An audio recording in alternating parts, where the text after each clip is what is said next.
Oh, what a week it's been for the president. It begins last Friday with a trip to a devastated Southland.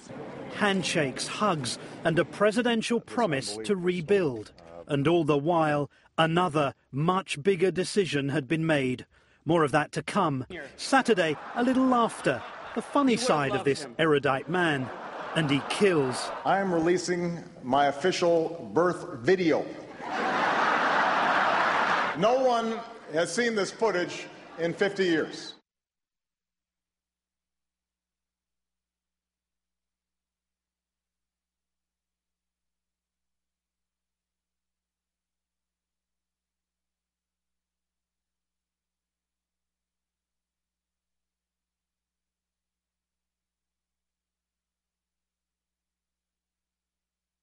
Sunday, that decision, a gutsy one, a terminal one for the world's most wanted.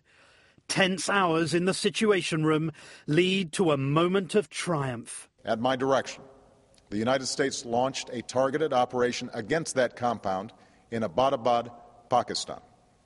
A small team of Americans carried out the operation with extraordinary courage and capability. No Americans were harmed. They took care to avoid civilian casualties. After a firefight, they killed Osama bin Laden and took custody of his body. And a nationwide celebration.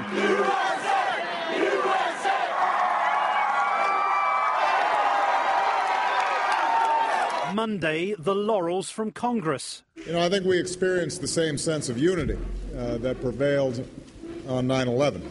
Tuesday, more decisions to make. Wednesday, a controversial one revealed. It is important for us to make sure that very graphic photos of somebody who was shot in the head are not floating around as an incitement to additional violence, as a propaganda tool. That's not who we are. Thursday, on hallowed ground, he says little, and that says a great deal. And a trip to pay respect to heroes all. And now Friday, and a commander-in-chief to honour the men and women in uniform who guard America, keep us safe, and made that decision, the gutsy one, a truly great one indeed. So how will this week affect the remainder of Barack Obama's presidency? I'm delighted to say I'm joined now by MSNBC contributor Goldie Taylor. Goldie, good afternoon. Good afternoon. The week begins with questions about his birth, but do you think that he silenced his critics by the quality of his leadership this week? We might have hoped, at the end of the day, Barack Obama convinced the people this week that he could have convinced, those people who were, as I would say, available to him. But there are still going to be those critics out there who simply don't believe in the mission and the values that this president holds. And so, to that we say, this was a time when we could have come together as a nation, and I think he did as much as he could to bring us together.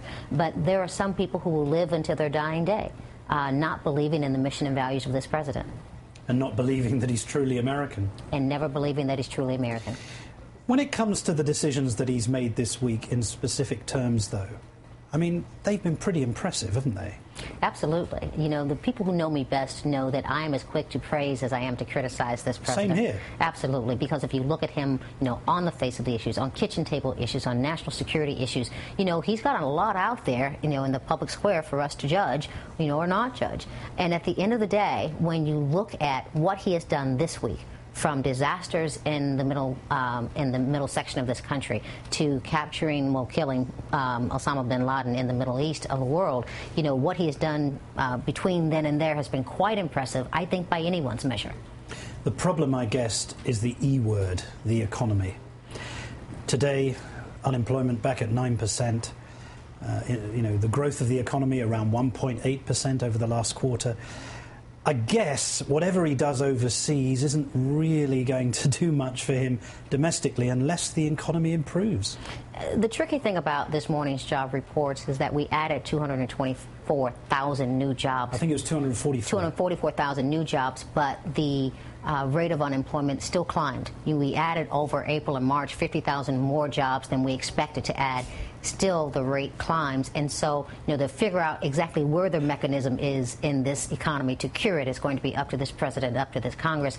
Our hope is that over the coming weeks, they're going to learn to work together a bit more, because we've got real pressing issues, kitchen table issues right here in this country to deal with. Just briefly and finally, do you worry that the president's successful missions overseas, the drawdown in Iraq and anticipated drawdown in Afghanistan, the capture and killing of Osama bin Laden, do you think that ultimately those will be cast into a shadow unless the economy improves? I think there's going to be a balancing act. Certainly the first order for this president is to protect this nation, and I think that he's done an incredible job of that, and that job continues moving forward. But he's also, in charge of the prosperity of this nation, and so there's a balancing act that he'll have to do. He'll tell you that he's got the biggest inbox of any president in recent history, but I think he's managing it well, if this week is any one to judge. Goldie Taylor, thanks so much for your perspective. We appreciate it.